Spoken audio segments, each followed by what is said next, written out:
guys, welcome back to SMB Designs. This week we are picking up in the book of Matthew, chapter 24. If you have been enjoying this content and would like to see more content, maybe a Bible study, something like that, please leave it in the comments below and let me know. I have been considering a couple of things, but I wanted to hear from you what would be helpful for you. If it would be helpful for you if I had a channel that was just all God related, and then I had my craft channel separate, or if I had them together. Just let me know in the comments below. It would really help me out. And don't forget to like, comment, and subscribe. That really does help the channel. And let's get started. Matthew chapter 24. Now as Jesus was going out of the temple courts and walking away, his disciples came to show him the temple buildings. And he said to them, "Do you see all these things? I tell you the truth. Not one stone will be left on another. All will be torn down." As he was sitting on the Mount of Olives, his disciples came to him privately and said, "Tell us, when will these things happen? And what will be the sign of your coming and of the end of the age?" Jesus answered them, "Watch out that no one misleads you. For many will come in my name, saying, 'I am the Christ,' and they will mislead many. You will hear of wars and rumors of wars. Make sure that you are not alarmed, for this must happen, but the end is still to come. For nation will rise up in arms against nation, and kingdom against kingdom. And there will be famines and earthquakes in various places. All these things are the beginning of birth pains. Then they will hand you over to be persecuted and will kill you. You will be hated by all the nations because of my name. Not many will be led into sin, and they will betray one another and hate one another. And many false prophets will appear and deceive many. And because lawlessness will increase so much, the love of many will grow cold. But the person who endures to the end will be saved. And this gospel of the kingdom will be preached throughout the whole inhabited earth as a testimony to all the nations, and then the end will come. So when you see the abomination of desolation spoken by Daniel, the prophet, standing in the holy place, let the reader understand. Then those in Judea must flee to the mountains. The one on the roof must not come down to take anything out of his house, and the one in the field must not turn back to get his cloak. Woe to those who are pregnant and to those who are nursing their babies in those days. Pray that your flight may not be in winter or on a Sabbath, for then there will be great suffering, unlike anything that has happened from the beginning of the world until now, or ever will happen. And if those days had not been cut short, no one would be saved. But for the sake of the elect, those days will be cut short. Then if anyone says to you, 'Look, here is the Christ,' or 'There he is,' do not believe him. For false messiahs and false prophets will appear and perform great signs and wonders to deceive, if possible, even the elect. Remember, I have told you ahead of time. So then, if someone says to you, 'Look, He is in the wilderness. Do not go out or look. He is in the inner rooms. Do not believe him. For just like the lightning comes from the east and flashes to the west, so the coming of the Son of Man will be. Wherever the corpse is, there the vultures will gather. Immediately after the suffering of those days, the sun will be darkened, and the moon will not give its light. The stars will fall from heaven, and the powers of heaven will be shaken. Then the sign of the Son of Man will appear in heaven, and all the tribes of the earth will mourn. They will see the Son of Man arriving on the clouds of heaven with power and great glory. And he will send his angels with a loud trumpet blast, and they will gather his elect from the four winds, from one end of heaven to the other. Learn this parable from the fig tree. Whenever its branches become tender and puts out its leaves, you know that summer is near. So also you, when you see all these things, know that he is near, right at the door. I tell you the truth, this generation will not pass away until all these things take place. Heaven and earth will pass away, but my words will never pass away. But as for that day and hour, no one knows it, not even the angels in heaven, except the Father alone. For just like the days of Noah were, so the coming of the Son of Man will be. For in those days, before the flood, people were eating and drinking, marrying and giving in marriage, until the day Noah entered the ark. And they knew nothing until the flood came and took them all away. It will be the same at the coming of the Son of Man.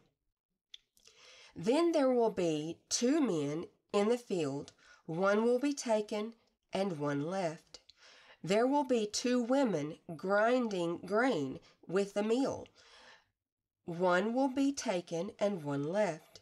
Therefore, stay alert, because you do not know on what day your Lord will come. But understand this, if the owner of the house had known at what time of night the thief was coming, he would have been alert and would not have let his house be broken into. Therefore, you also must be ready, because the Son of Man will come at an hour when you do not expect him.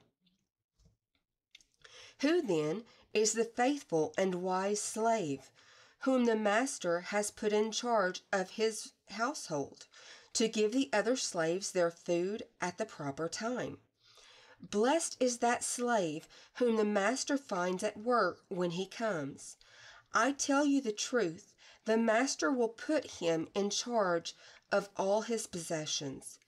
But if that evil slave should say to himself, my master is staying away a long time, and he begins to beat his fellow slaves and to eat and drink with drunkards, then the master of that slave will come on a day when he does not expect him, and at an hour he does not foresee, and will cut him in two, and assign him a place with the hypocrites, where there will be weeping and gnashing of teeth. Chapter 25. At that time, the kingdom of heaven will be like 10 virgins who took their lamps and went out to meet the bridegroom. 5 of the virgins were foolish, and 5 were wise. When the foolish ones took their lamps, they did not take extra olive oil with them, but the wise ones took flasks of olive oil with their lamps. When the bridegroom was delayed a long time, They all became drowsy and fell asleep. But at midnight there was a shout, "Look, the bridegroom is here! Come out to meet him." Then all the virgins woke up and trimmed their lamps. The foolish ones said to the wise, "Give us some of your oil, because our lamps are going out." "No," they replied, "there won't be enough for you and for us. Go inside to those who sell oil and buy some for yourselves." But while they had gone to buy it, the bridegroom arrived, and those who were ready went inside with him to the wedding banquet. Then the door was shut. Later the other virgins came too, saying, "Lord, Lord, let us in." But he replied, "I tell you the truth, I do not know you. Therefore stay alert, because you do not know the day or the hour. For it is like a man going on a journey, who summoned his slaves and entrusted his property to them. To one he gave 5 talents, to another 2, and to another 1, each according to his ability. Then he went on his journey. The one who had received 5 talents went off right away and put his money to work and gained 5 more. In the same way, the one who had 2 gained 2 more. But the one who had received 1 talent went out and dug a hole in the ground and hid his master's money in it. After a long time, the master of those slaves came and settled his accounts with them. The one who had received the 5 talents came and brought 5 more, saying, "Sir, you entrusted me with 5 talents. See, I have gained 5 more." His master answered, "Well done, good and faithful slave. You have been faithful in a few. I will put you in charge of many things. Enter into the joy of your master." The one with the 2 talents also came and said, "Sir, you entrusted 2 talents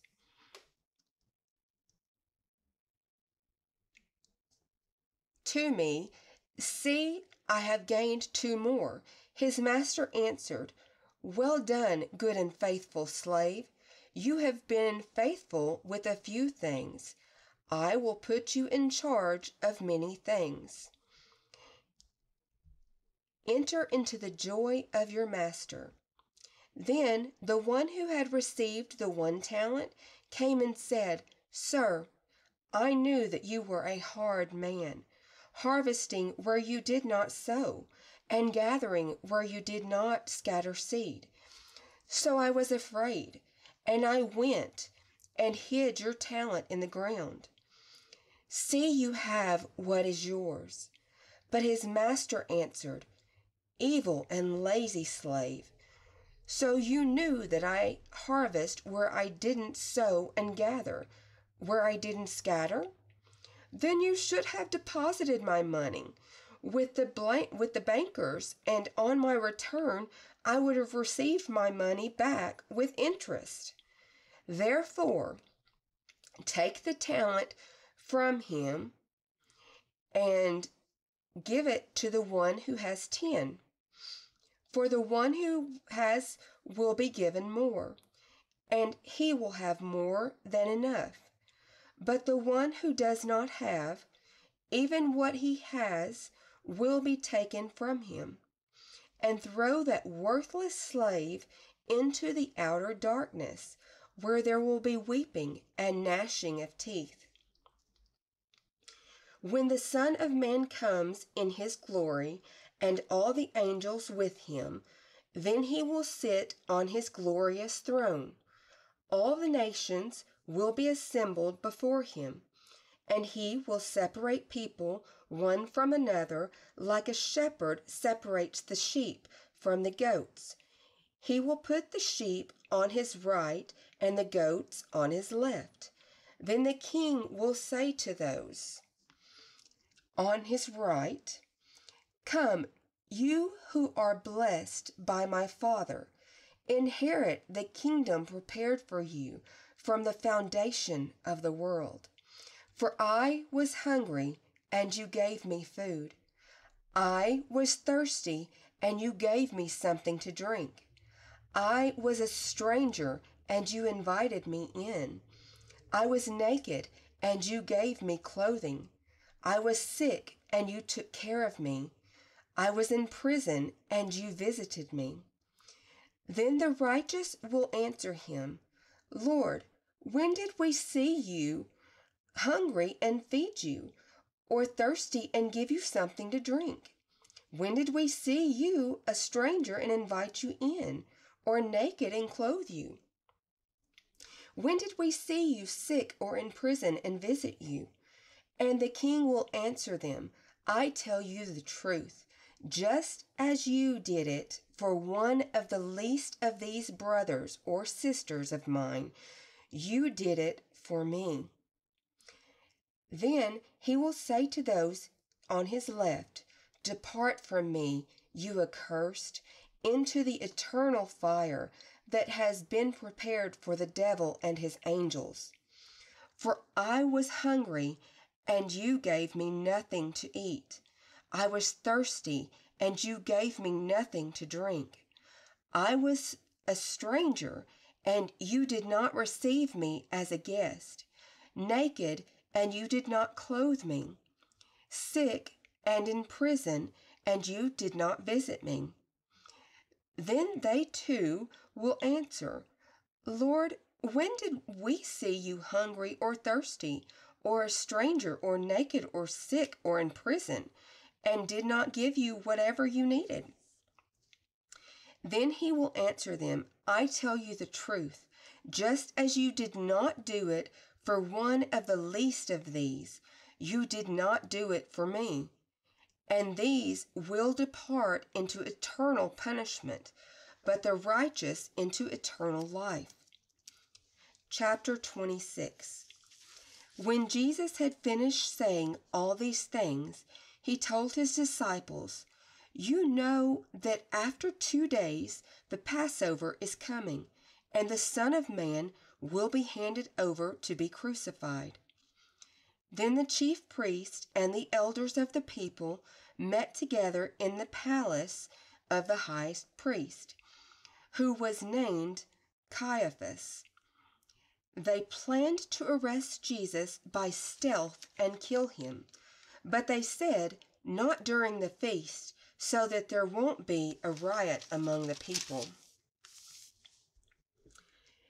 Now while Jesus was in Bethany, at the house of Simon the leper, a woman came to him with an alabaster jar of expensive perfumed oil, and she poured it on his head as he was at the table. When the disciples saw this, they became indignant and said, Why this waste? It could have been sold at a high price and the money given to the poor. When Jesus learned of this, he said to them, Why are you bothering this woman?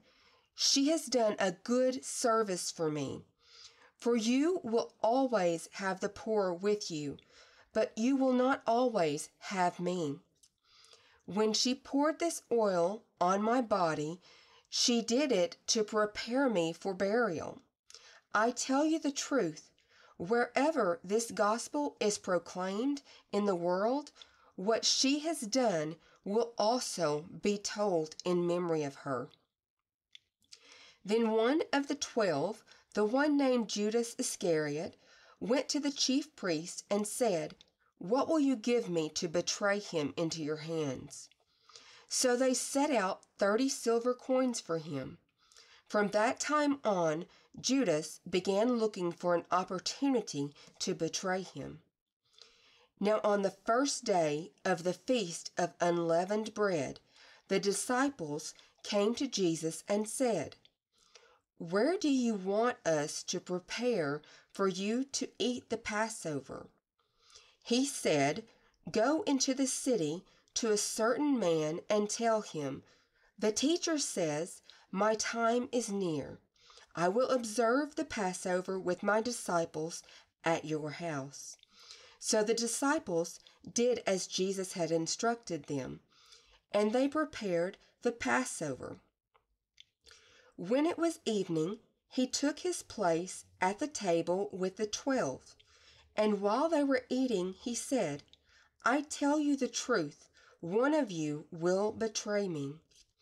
They became greatly distressed, and each one began to say to him, "Surely not I, Lord." He answered, "The one who has dipped his hand into the bowl with me will betray me. The Son of Man will go as it is written about him, but woe to that man by whom the Son of Man is betrayed. It would be better for him if he had never been born." Then Judas, the one who would betray him, said, "Surely not I, Rabbi." Jesus replied, "You have said it yourself." While they were eating, Jesus took bread, and after giving thanks, he broke it and gave it to his disciples and said, "Take, eat, this is my body."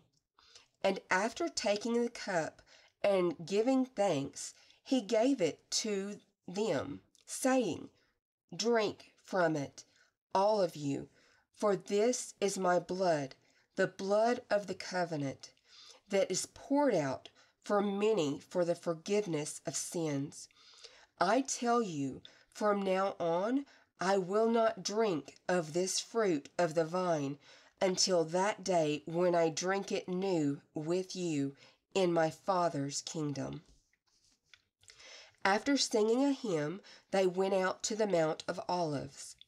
Then Jesus said to them, "This night you will all fall away because of me. For it is written, I will strike the shepherd, and the sheep of the flock will be scattered. But after I am raised, I will go ahead of you into Galilee."